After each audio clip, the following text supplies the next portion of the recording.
नमस्कार, स्वागत आहे तुमचं आपल्या स्पाइस कन्या यूट्यूब चॅनलमध्ये। तर आज आपण एकदम अप्रतिम चवीची अशी तांदळाची खीर बनवलेली आहे आणि बनवायला अगदी सोपी, अगदी कमीत कमी साहित्यामध्ये एकदम चविष्ट अशी तांदळाची खीर बनवलेली आहे। रेसिपीला सुरुवात करण्या अगोदर मी तुम्हाला एक छोटीशी रिक्वेस्ट करते, तुम्ही जर आपल्या चॅनलवर नवीन असाल तर प्लीज चॅनलला सबस्क्राईब करा। अचानक पाहुणे आल्यानंतर ताटात गोड पदार्थ वाढण्यासाठी पण खूप छान पर्याय आहे हा।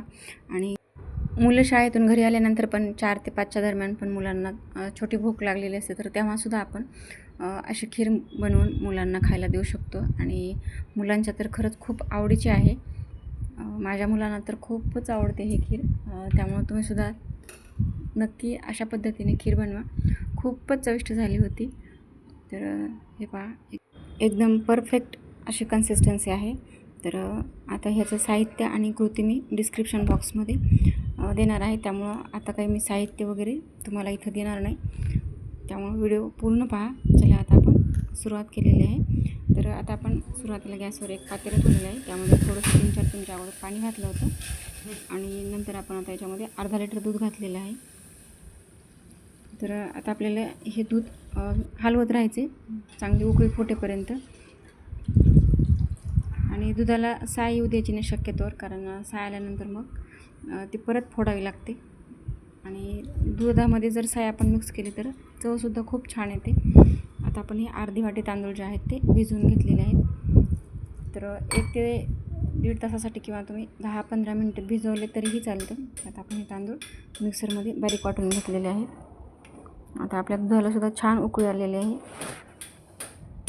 5 ते 6 मिनिटांपर्यंत चांगली उकळी आल्यानंतर आपण आता याच्यामध्ये साखर घातलेली आहे। तर अर्धा लिटर दुधासाठी मी जवळपास 1 वाटी साखर घातलेली आहे। तुम्ही साखरेचं प्रमाण तुमच्या गोडाच्या आवश्यकतेनुसार करू शकता। आता आपण हे बारीक वाटून घेतलेले तांदूळ जे आहेत ना, तर ते थोडं पाणी मिक्स करून घालत आहे त्या दुधामध्ये आणि हलवत राहायचं, म्हणजे त्याच्या गाठी बनणार नाहीत। आता आपण थोडंसं पाणी हिसळून पण टाकलेलं आहे ते भांडं आणि सतत हलवत राहायचे। पातेल्याला खाली चिकटणार नाही ह्याची काळजी घ्यायची। आता आपण साईडला तडका पात्रामध्ये थोडंसं तूप घातलेलं आहे, 1 ते 1.5 चमचा। त्यामध्ये आपण ड्रायफ्रूट्स जे आहेत ते कट करून थोडेसे घातलेले आहेत। गरम तुपामध्ये आपल्याला हे ड्रायफ्रूट्स फक्त 2 ते 3 मिनिटांसाठी हलके परतून घ्यायचे, जास्त वेळ परतायचे नाही। तर आता आपण गॅस बंद केलेला आहे तो।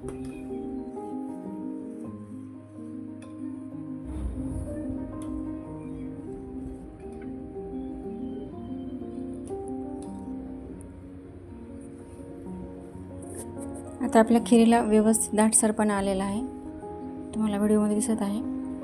आपण अर्धा लिटर दुधामध्ये फक्त अर्धी वाटी पाणी घातलेलं आहे, वरतून तांदूळ बारीक करून घेतले तेव्हा, तर तेवढंच पाणी घातलेलं आहे, बाकी पूर्ण आपलं दूधच आहे। आणि आता वरतून आपण ड्रायफ्रूट जे आहे ते तुपात परतून घेतलेले, तर ते तुपासहित घातलेलं आहे।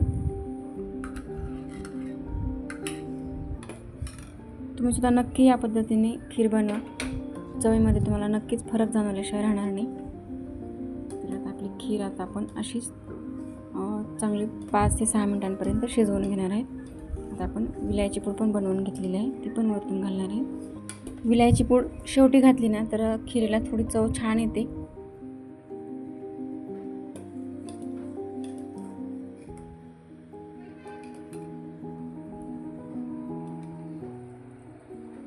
आता आपली खीर तयार झालेली आहे। तुम्ही जर आपल्या चॅनलला आणखीनही सबस्क्राईब केलेले नसेल तर प्लीज चॅनलला सबस्क्राईब करा आणि व्हिडिओ कसा वाटला ते कमेंट करून सांगायला विसरू नका। तर आता आपण ही खीर वाटीत काढून घेतलेली आहे।